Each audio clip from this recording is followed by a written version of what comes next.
Hey everyone, what is going on? It is Crypto Bobby. Hope you are having a great day, great night, wherever you might be watching in from. Wanted to pop in here on April 1st, avoid any corny, silly April Fool's jokes, but wanted to pop in here, say what's up. It has been a little bit too long since I have been able to have another episode of Crypto Happy Hour here, so hopefully you guys are able to join for this one, if not watching the replay here. But it has been obviously a rough couple of days, really rough couple of months in the crypto market, and figured I would answer some questions. I think we're getting to a really interesting stage right now as far as the market goes, with just so many people saying the amount of comments I'm getting right now as far as the market's dead, leave, quit, stop doing everything. It's getting pretty funny at this point in time. So I think, I'm sure a lot of you folks are also hearing that as well, which is, maybe a little bit disheartening to you, maybe not so much. And we can definitely talk about the psychology behind that. What's up, Hizzle? Yep, just got to San Francisco today. We'll be out in SF for the Global Blockchain Forum tomorrow and Tuesday. So I wanted to get out a day earlier so I didn't have to have any type of crazy travel or anything like that. What's up, Dumbo? What's up, Steven? Hope you guys are doing good today so far. What is up, Daniel? And I mean, my thoughts on this, it really ranges, but it's kind of hilarious right now that the amount of people that were interested in crypto, that were interested in Bitcoin when Bitcoin was at $20,000, and we're saying buy Bitcoin. They were stacking Bitcoin, blah blah blah. And now that Bitcoin is down to 7K, they are freaking the hell out and blaming everybody and their mom for whatever it might be. So I think that the investor psychology here, it's pretty interesting to watch all of this pan out. And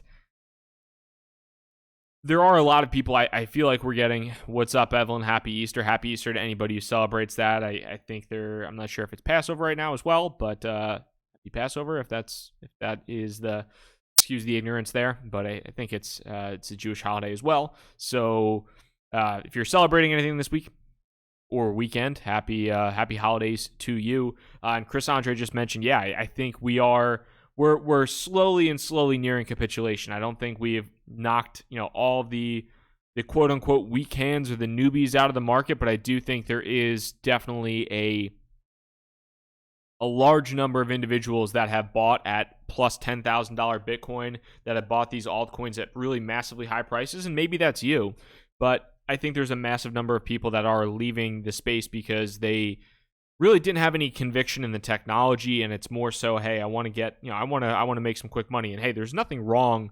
There's absolutely don't let me, don't think that I'm talking negatively about people want to make money. I don't think there's anything wrong on the planet Earth with making money or wanting to make money. But I think that it is really, everybody always jokes around about hodl. It's a lot easier to hold onto certain assets when you actually have conviction in the technology or just the resources or the development going on behind them.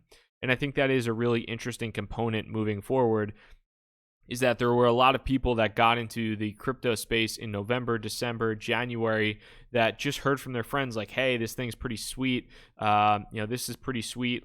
This is what this is maybe a great investment. Let's do this, whatever. And then they really didn't evaluate much beyond what was going on with the tech. And that, you're getting to a point now where it's hurting a lot of these people when they're coming down to holding on to these assets, and it's pretty rough. I think it's definitely a rough move for a lot of people. And Dumbo mentioned this, and I think it definitely makes sense. So, I mean, we'll pop over here to the global charts, and it's funny because if you look at this and you zoom out where we were previously and where some people have got into this industry, I mean, it's pretty crazy. This is where I got in. This little blimp back here was where I initially got into crypto in December, January, and it literally just looks like a tiny ant down there. And then you have this massive run up here. But if we zoom out, let's see, let's say it's zoom out to April of 2017 and see kind of. I mean, we're at where we were in late November or mid to late November. The way I'm kind of thinking about it right now is almost looking at the past 4 or 5 months or so, and thinking like, hey, I'm trying to learn from those months. Really trying to learn from those months as much as possible, and trying to kind of improve if and when this happens the next time around. If and when there is a massive bull market another time around. So I'm trying to kind of evaluate, like, my cost basis is still so low in comparison to a lot of folks, which is great for me, maybe not so great for you, unfortunately. But I do think that you got to look and see the next time, if you did get really ripped with this massive bull run, if you bought towards the top, if you bought a bunch at the top, you have to evaluate that the next time we might see something like that. And how does that affect your play? Are you going to take profits more steadily? I really didn't take as much profit as I should have on the way up. So that's kind of just my overall thoughts there. A couple things I will say, though, is definitely want to start taking some specific questions from you guys, not just lecturing you. But if you, if you're happy to be here, would love for you to hit that like button. Sorry for any delays, just kind of getting everything in tune with my schedule from work and all that stuff. So sorry for the little bit of a lack of content in the past week, but just getting a hang of everything here. As far as everything goes. But yeah, hit that like button. That'd be fantastic. Helps to get this video out to as many people as possible. Jason, when bottom? I think that's an interesting question. Seen a lot of different thoughts on it. Some people are saying around $5,000 Bitcoin wise might be the bottom. If that's the bottom, I think you're going to see altcoins hurt even more. I don't know if we go below 5K. That seems pretty aggressive. No, that seems a little bit aggressive to me. Going below 5K, is it certainly possible? Yeah. I mean, that's going to be a 75+% pullback from the top on Bitcoin specifically. So that would take us back to 5K would take us back to about October timeframes. And we still have how much farther do we have to go to hit 5K? So I'll take a look here. So we still have, that would be another 26+% correction if we're hitting 5K. So that's something that obviously I don't want to see another 25% correction at this point in time unless you're buying in more. And if you're fully in fiat right now and you're looking to buy in more, kind of buy into the pain. I do think if we see that 25% correction on Bitcoin, the alts are going to get hurt a lot worse, and you are going to see you're going to see that's going to be capitulation. I mean, we've talked about capitulation before, but that'll be some fucking strong capitulation for sure. Looking at some of these questions here. Why wouldn't we see 5K? I think there's a decent amount of buy support in regards to that. I mean, some people might be looking at the charts and be looking at different levels of support. Evelyn Stone mentions WanChain is holding up nicely. I was hoping for more of a dip. Yeah, I actually have my eye on WanChain. It's one of the it's on my watch list on Delta right now. I was looking at it. Where is it right now? It's at about $3.10. I haven't pulled the trigger. I do like WanChain, and I'd like to scale into a position. I haven't pulled the trigger on it yet because I do think we still have some more pain. But WanChain is definitely one that I've been keeping an eye on as the market continues to go in this negative downturn. Let's see, WAN to BTC. I've got to take it to maybe an hour. 4-hour charts. So WAN's kind of been slowly on a downtrend since the ICO. It's picked up a little bit recently on regards to BTC pairing, but I'm holding off for right now. It looks like it has support at I think it's 40,000 satoshis. That kind of looked like the one area where it had a bit of support was 40,000 satoshis. But I want to see if it might be able to break a little bit lower at this point in time. Somebody said I blame the Crypto Street podcast guy for calling and causing this dip. Yeah, I think it was Prince when we had that live stream. I forget when it was. It was not that long. It was maybe like 2 months ago or so. Prince literally said max paying $4,000, and I think we were at 12K at that point in time, and everybody was like, "Whoa, dude, whoa, 4K, you psychopath!" and now we're looking at like potentially seeing 4K Bitcoin. So Prince, you're a genius, my man. Crypto Nant said, I think it's important for people to take note, to take profits on the way up. Better to have an early lesson than to suffer when the market cap will eventually be 10x. Yeah, I agree. I think that's one of the lessons that I learned from the last bull run is I need to take more profits on the way up. I really didn't do that. I got wrapped up in, oh my God, this is incredible. I'm so smart. I'm making so much money, but it was all money on paper. So, if you don't realize those gains, then it is what it is, man. It's not, it's not real. F Ramos, ouch. You think Nano is shit? No, so personally, I mean, that's Zemla. I'm actually going to be meeting with the one of the guys on the Nano development team, I believe, next week. So I'm excited for that. He's one of the engineers, one of the software developers at Nano. So I don't own any Nano. I really don't know all that much about Nano, but I'm meeting with one of the guys in person just to get a feel for, what he's doing in the space and all that good stuff. So that should be a fun time, and I'm definitely looking forward to that.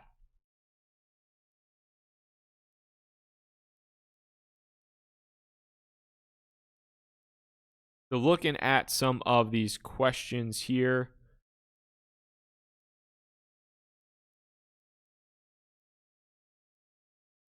Join this channel with the 20,000 subs. Yeah, I appreciate that, brother. Can you make a Nano video after the meeting? Yeah, maybe I could look to it. Maybe I could see if that's something that would be in the, something that would be in the cards. Matt Caldwell. And this is something that I think a lot of people are thinking right now. Matt Caldwell says, next bull run, I am taking profit and getting the F out of the market. Hopefully there's another bull run sometimes this year. I've seen that question or that comment come up over and over and over again. And I do think that there are a lot of people that got into this market. Maybe, Matt, you're just trying to make a little bit of money. And like I said, there ain't nothing wrong with trying to make money, man. Nothing wrong with that. But I think a lot of people got into the market and were, heard maybe their friends were talking about it. Maybe some idiot on YouTube like myself was talking about why they like crypto and got into the industry. And then you realize how volatile this market is and how stressful it is. Like you're a normal equities market and people are freaking out. People are freaking out in the normal equities market when the stock drops 4, 5, 10%. You drop 10% in like a freaking hour in crypto. And if you have a certain level of dollars in the market, that's not fun by any stretch. So that is not an enjoyable time. And I think that a lot of people have gotten in are like, oh crap, I don't really like this that much, but I've lost so much money. I need to wait till it goes back up to sell it. And then once it happens, I'm getting out. The funny part about that, though, too, is though you might say that now, but I think there are also people that say, hey, as soon as this bull market happens, I'm selling, I'm getting out, I'm leaving. And then when they do that, when the bull market happens, they're like, wait, this is a bull market. I'm not selling anything, man. And then the same thing happens over and over and over again.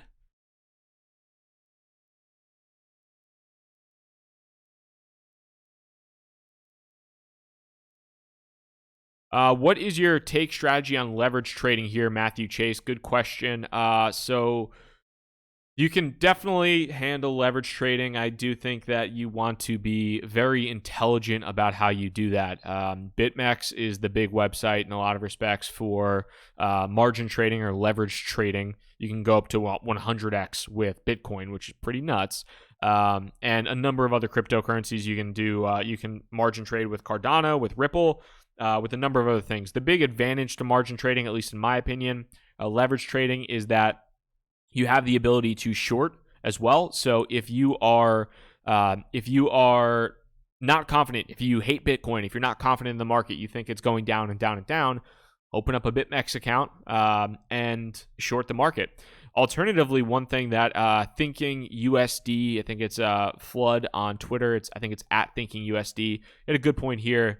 But like, let's say you're not confident in the market right now. So you're not confident in the market. If you go over to BitMEX and you're scared, you want to keep your money, you want to hold your money where it is, and from there, you want to hold your money where it is, but you don't want to you're not liking the volatility, but you don't want to cash out. So let's say you have 10 Bitcoin.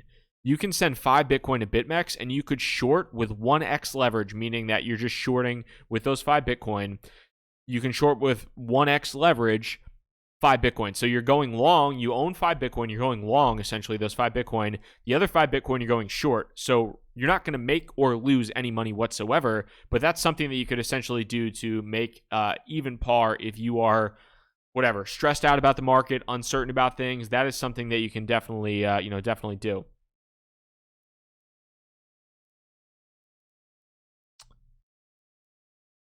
Proof of Weak Hands now has a mobile exchange.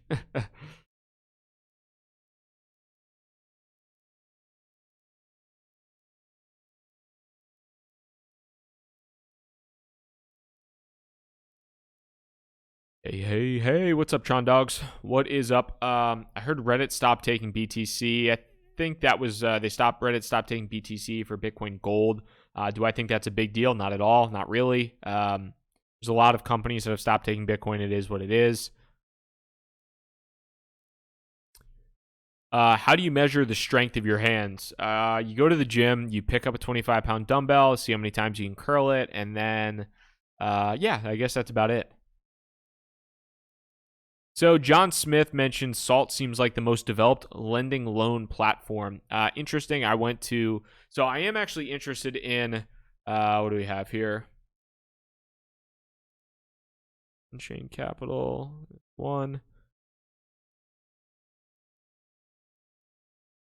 So I was interested, or I'm still actually interested in this. The thing is, Salt is actually closed right now. So one of the cool things about potentially doing a crypto secured loan is, so I heard these guys on a podcast and on Clay Collins' Flipping podcast. I heard these guys, they do not have a token. So it's just a straight up business, normal business. Like there's no token.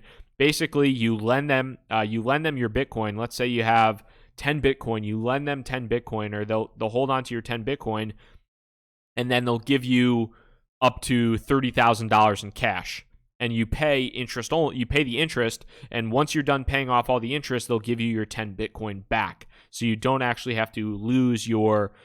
You can essentially use your Bitcoin or your cryptocurrency as collateral without cashing out your crypto and having to pay capital gains tax on that. So I think this is really interesting.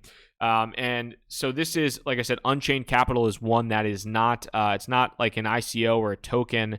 Salt did do an ICO. They do have a token. So I was evaluating this, but I believe they are not accepting new members right now. I can click on this, sign up. Yeah, no new members right now due to enormous demand. So that was kind of the reason I haven't really been able to sign up for Salt or anything like that. But Unchained Capital is pretty appealing to me, so I might actually evaluate that, see what the customer experience is like, because I do think that's something that probably a lot of people might be interested in, honestly. If you have a decent amount of money in crypto, I think, or really in Bitcoin, then you can use it as collateral without the requirement to pay capital gains tax on that.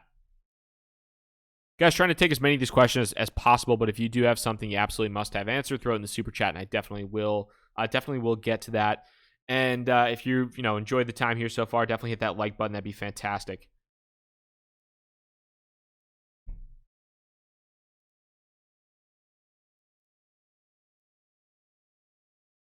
Thoughts on where Cardano will be in 3 months? I am personally a fan of Cardano. I am not a fan of the price right now. It hasn't shown a ton of support as of late. I mean, it's really gotten crushed. So is everything, but Cardano is down way, way harder than a lot of the other things from the all-time high perspective. When and where will Cardano bottom out? I have no idea, but Cardano is down about as bad as anything in terms of the all-time high.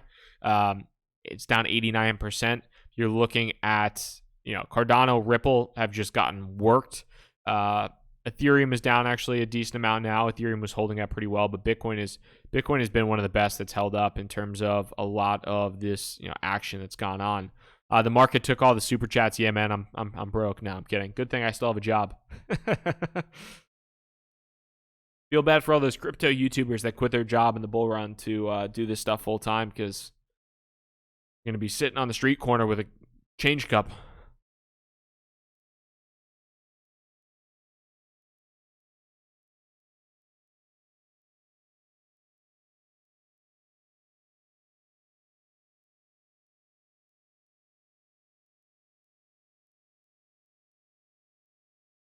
Somebody mentioned Crypto Nance. Are you speaking at the Dubai Blockchain Conference, or you're going to be like press? I think that one I'm more media press type. That was pretty cool. I've never been to Dubai, so I have no idea what to expect there. Probably just going to Google stuff.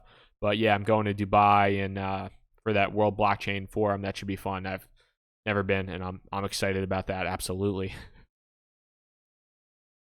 Yassine mentioned you can probably evaluate the exuberance in the market by YouTube views and channel growth. That is absolutely 100% the case. That is absolutely the case. You can pretty easily see what's it called. You can pretty easily see a lot of this stuff going on as you continue to move forward.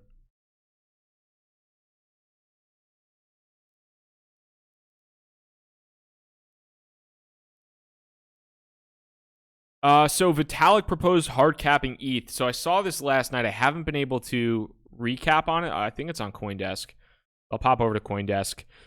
Where was it?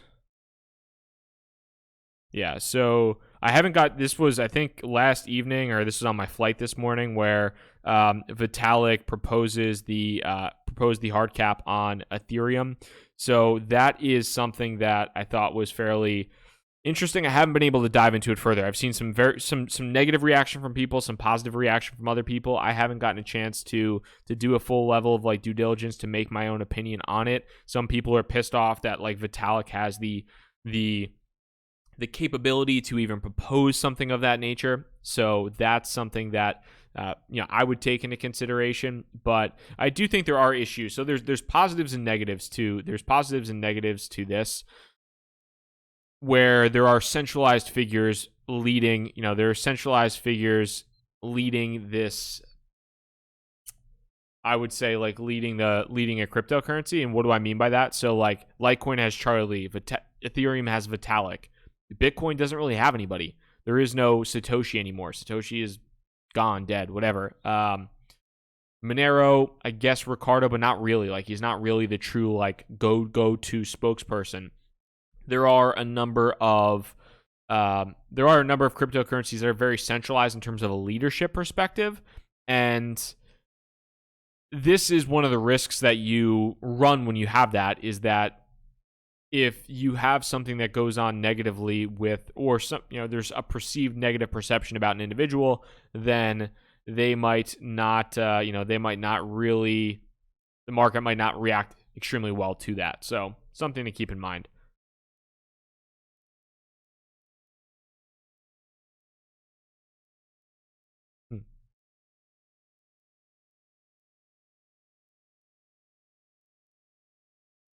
So looking at some of these questions Jay mentioned, and maybe I'll go to you guys on this. We'll do this instead. Hit up in the comments right now. What is your end of the year price prediction for Bitcoin and Ethereum? I would love to hear your end of the year price prediction for Bitcoin and Ethereum. January 1st, 2019. Where will Bitcoin be at? Where will Ethereum be at? That'd be pretty cool to hear your thoughts on that as well.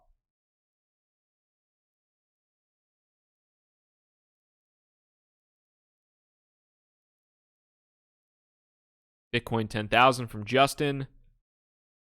Gray 50K. Bitcoin 25K. Daily Styles 2K. We got a bear 80,000. Bitcoin 500. ETH 50. Let's see.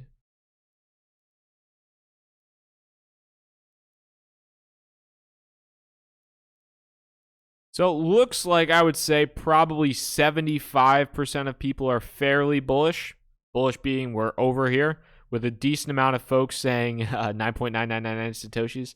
With a decent amount of people saying, hey, we're going to be over $10,000 to $20,000, which is interesting. ETH $3,000. ETH at 3,000 is pretty aggressive, I think, at least me personally. EOS 300, that's aggressive. For me, let's say Bitcoin at, let's go nuts and say Bitcoin will be at $27,000 and Ethereum will be at 1,400. Let's go nuts and say that. So I'll say Bitcoin at 27,000, Ethereum at 1,400, January 1st, 2018 or 2019. That would be awesome. Who knows if that'll actually happen or not, but I would like it. So we'll see what ends up happening there. I do think that there are a lot of people talking about tax selling being a real thing right now. People actually, selling off crypto to account for taxes. There's a lot of other things that have been going on as well. I've heard some different things behind the scenes as well. So this hasn't been, Q1 of crypto, January to March sucked. Let's not kid ourselves here. At the same time though, Q1 in crypto traditionally, shout out to my man Mike Kessler, who has kind of beaten that drum in January and in March. Traditionally, there have been Bitcoin and crypto sell-offs in January and March. So this year was no exception, and that's something definitely, if you're still around in the market next year, you might want to to take into consideration. Frank Turnay, we don't have much control. It's manipulated hard. I do think that there is certainly a fair level of manipulation when it comes to the pricing here. On the upside and on the downside, I think there are times when manipulation probably benefits you. I don't think the ride from $5,000 Bitcoin to $20,000 Bitcoin was completely natural. I'm sure there was a ton of manipulation, but not that many people were complaining about manipulation when they were making on paper a shit ton of money, or actually in cash potentially a shit ton of money as well.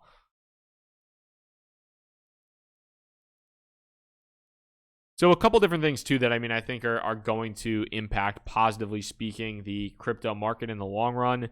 I do think there's literally like absolutely minimal. There's absolutely minimal institutional money in the space right now. There is very, very little. Outside of some family offices, and really outside of family offices and VC firms, there's pretty minimal money in the crypto space at this point in time. So if we start seeing any level of institutional money coming into the space, I do think that is going to be a massive move on the upwards. Nicholas Leacock mentions ETFs. ETFs, I think, are going to be a massive impact for the market. I hesitate to say when ETFs will come, because ETFs have been rumored to happen in the crypto space for like the past 2+ years. The Winklevoss twins pushed on ETFs. A number of other firms have pushed on ETFs as well. So there will be a time, I personally believe there will be a point in time when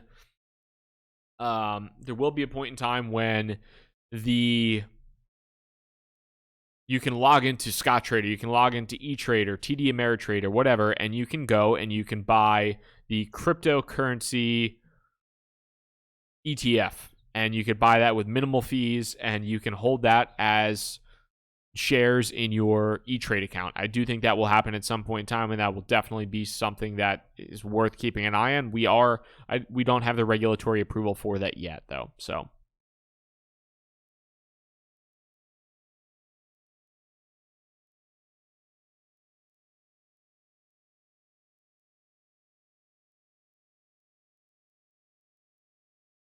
looking at, would you consolidate most of your alts to BTC or hold all?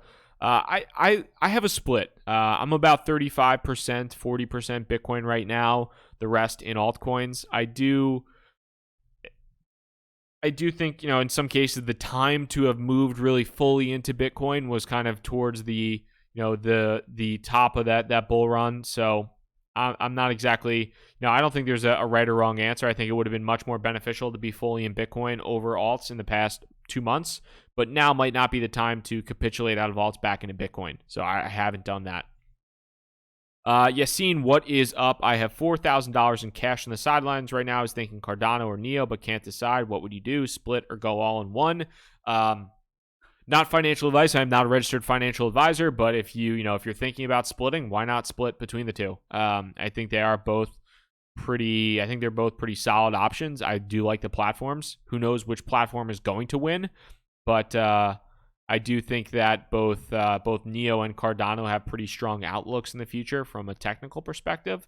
So I personally like both. I think a lot of people are saying Neo here. A lot of people saying positive things about Neo. If we pop over to Onchain FX, where's Neo right now? Neo's down 76% from the all-time high. Cardano's down 89%. Let me adjust some of this stuff. Yes, my portfolio is updated.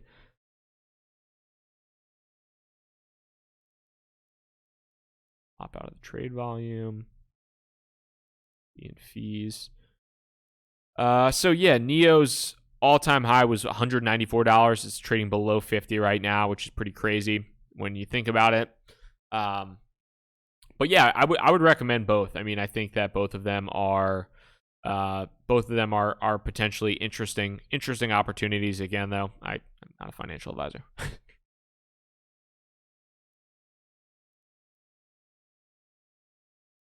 So Matt mentioned screw centralized coins, but we love Neo. I think that is, Neo is definitely, Neo has a lot.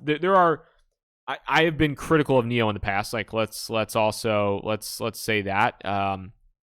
I've been critical. There have been like really good blog posts and pieces that have been published about Neo in the past, and I have posted those out and I've been fairly critical. I do think that they are moving in the right direction. There are a lot of D apps being built on top of the Neo platform. They do have a pretty solid developer community, and that is one of the biggest things when it comes to platforms is you might have the sickest throughput, you might have the best technology, but if nobody's developing anything on top of your platform, you're wasting your damn time. So that's something that you definitely want to take into consideration moving forward.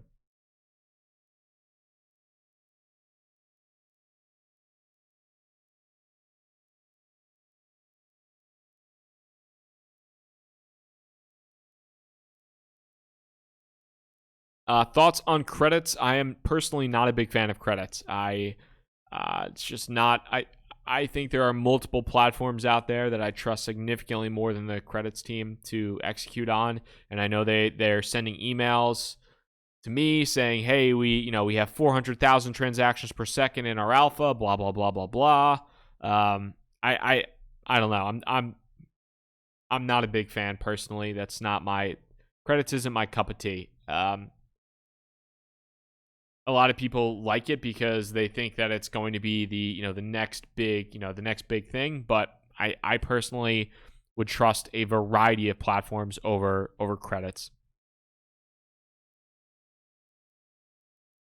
Matthew, have you started your new job yet? Just wondering how's it going. Yeah, Friday was actually the end of my third week. My third full week with AirSwap, so it's been going great. Really enjoying it. Working full time in the space is honestly a dream come true. I know a lot of people are like, "Yo, you idiot! Why'd you quit your job and go work in crypto?" But I love it, and that's one thing I would say too. Like, no matter what the price is doing right now, I'll probably make a video on this at some point in time. But no matter what the price is doing, there are incredibly intelligent people working behind the scenes and putting in a ton of time, a ton of development hours. I've met with a lot of investors. I met with a lot of really smart people that are working regardless of what's going on with the price. They don't necessarily care. They're just continuing to stay on the grind. And ultimately, I think that the level of talent, the level of intellect that is in the space is ultimately going to carry it forward. And I'm excited about that. Teddy Bridgewater slander. Yeah, don't slander my man, Teddy. Haven is the tether killer. I do think that, so Haven, Basecoin, Make or Die, there's a lot of new tether competitors out there. I don't know which one is going to win, but I am excited about seeing which one I'm excited about seeing which one will end up happening. Carter Thomas made the point that most institutional money will be OTC, so how will it affect price? A lot of institutional money is OTC. Circle, which recently acquired Poloniex, they have a massive OTC desk. They definitely, help. The OTC market is not like, it doesn't, it's essentially a dark pool in a lot of respects, but it also is tied into the price of crypto. Nobody's going to buy Bitcoin OTC for $20,000. If somebody goes and buys Bitcoin OTC for $15,000, that's going to raise the price. People are going to find out that's going to raise the price of market, the money on the exchanges, at least in my mind.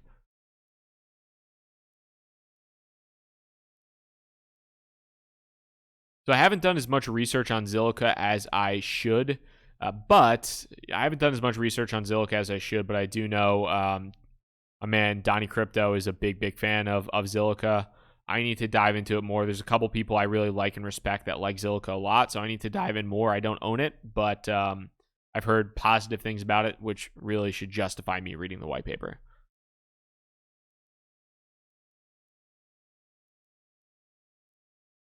How far-fetched is $1,000 Bitcoin? That's a massive correction. I mean, we're talking about what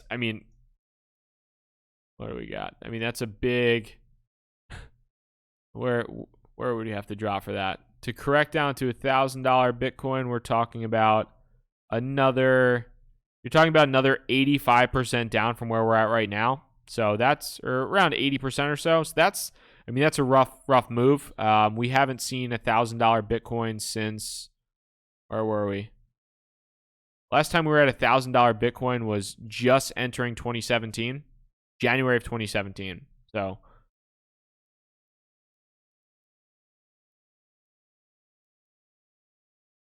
see, my man Robert S is bearish. You think that I would sell the hell out of crypto? If you're thinking $1,000 Bitcoin, I would sell the hell out of your crypto or go short and put your money where your mouth is and short the damn thing.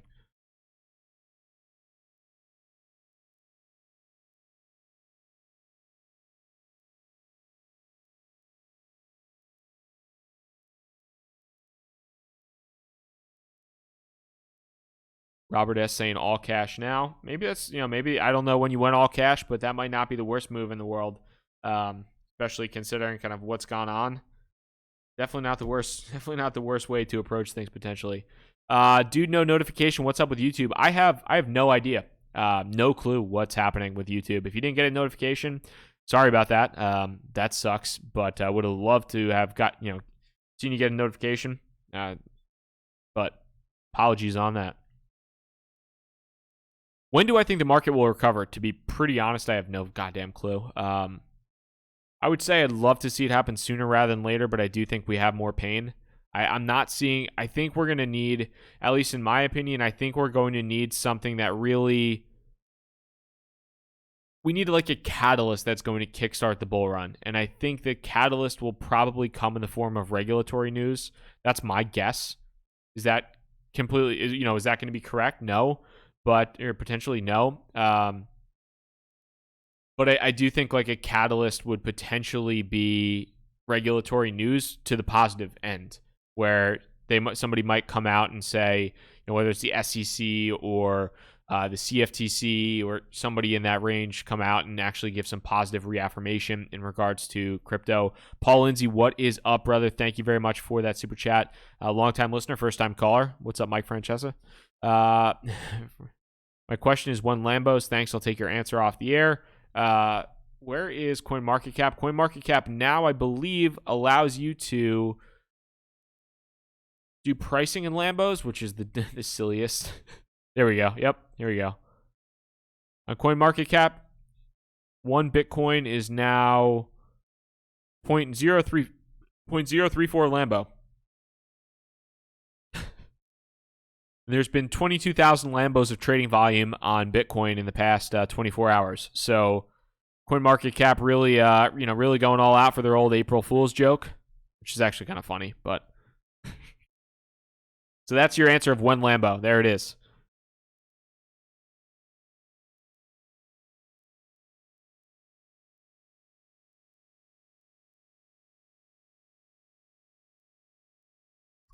Yeah, shout out to CoinMarketCap for a nice little Lambo action.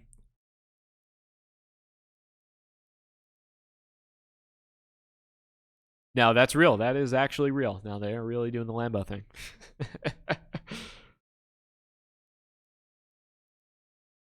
Thoughts on EndCash? So I had a chance I did a little bit of research on EndCash.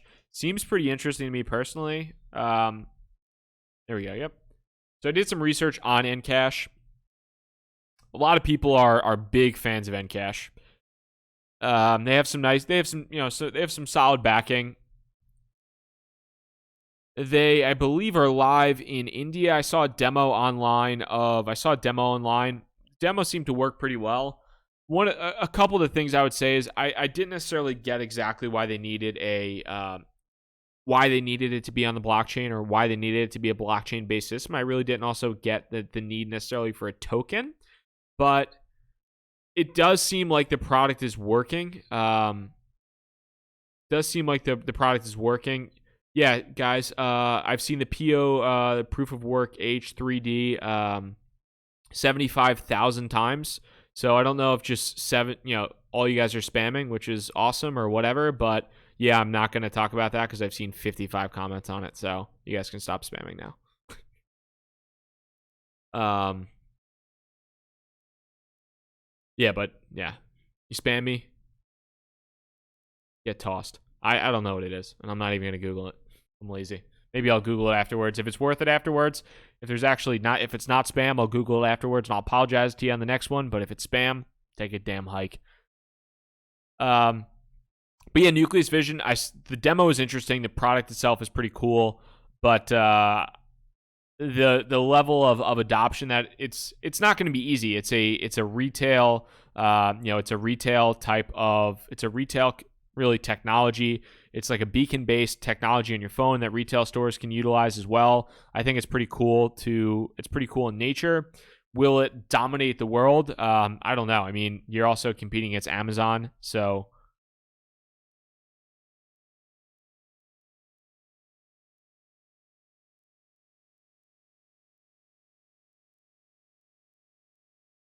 best tool for overview of profit loss trading when trading a lot. So personally, you can use bitcoin.tax. You can use cointracking.info. There's links to both of those systems in the description. They will both allow you to track unrealized and realized profit P&L. Cointracking.info has some more features than bitcoin.tax does, but I would definitely check out both of those.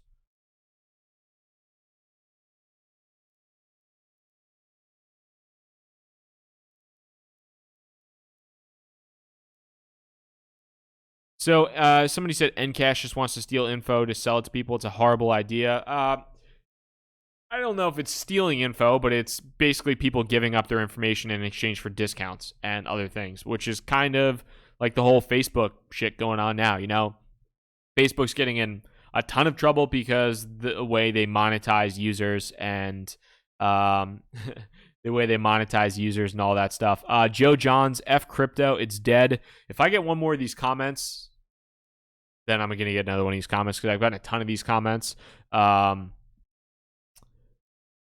yeah, F crypto, it's dead. Somebody just took a 75% L and is probably crying. But yeah, what's up, Johnny boy?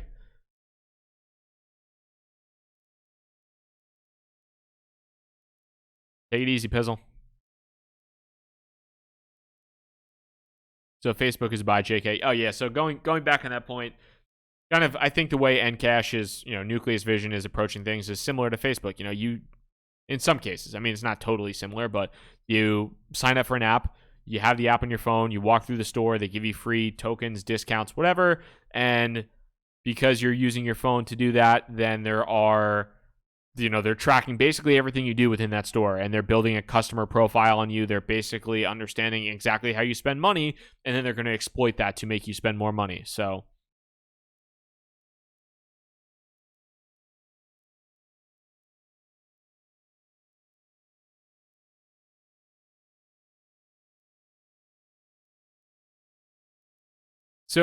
Frank Turney said price action alone hasn't thinned out the market. There is a coordinated effort to FUD and suppress the space so banks, government can control it for their own benefit. Don't lose faith. We're not going away. I do in some respects think that there probably is definitely a level of manipulation going on in terms of just the price. I do think there's probably very intelligent people that are able and have the bankroll enough to move the price both up and down. And I do think it's pretty easy and predictable to, quite frankly, determine what the majority of inexperienced / potentially uneducated retail investors will be thinking when it comes down to a lot of this stuff. And I think that it is I do think that the markets are so nascent. They're so slow on liquidity, and there's a lack of regulation, and that opens things up to move crypto very strong to the positive, as well as very strong to as well as very strong to the negative as well.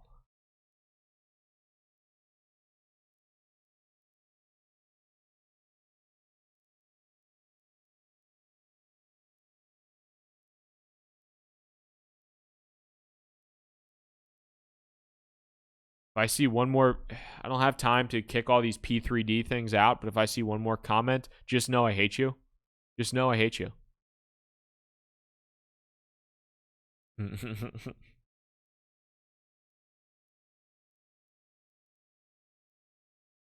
BitConnect killed crypto. I would highly, highly disagree with that. I don't think BitConnect killed crypto whatsoever. I think BitConnect was a total joke, and I don't think BitConnect killed crypto at all. So no, I don't think BitConnect killed crypto. That's definitely a silly assumption, but I've seen that said before as well.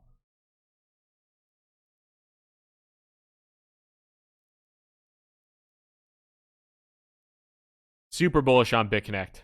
I don't think BitConnect caused any uncertainty whatsoever. I think if you had half a brain, you knew BitConnect was full of shit and that it was going to fold at any point in time and fold eventually.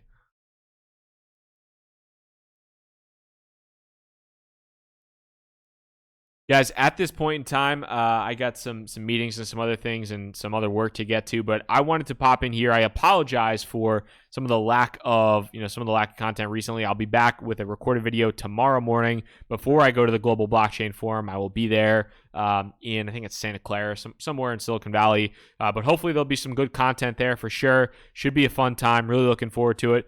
Thank you guys so much for it. I hope you have a fantastic day, night, wherever you're watching in from. If you enjoyed the show, please hit that like button. I would really, really appreciate that. And if by any chance you are new here, hit that subscribe. Thank you. Take it easy, everybody. Peace.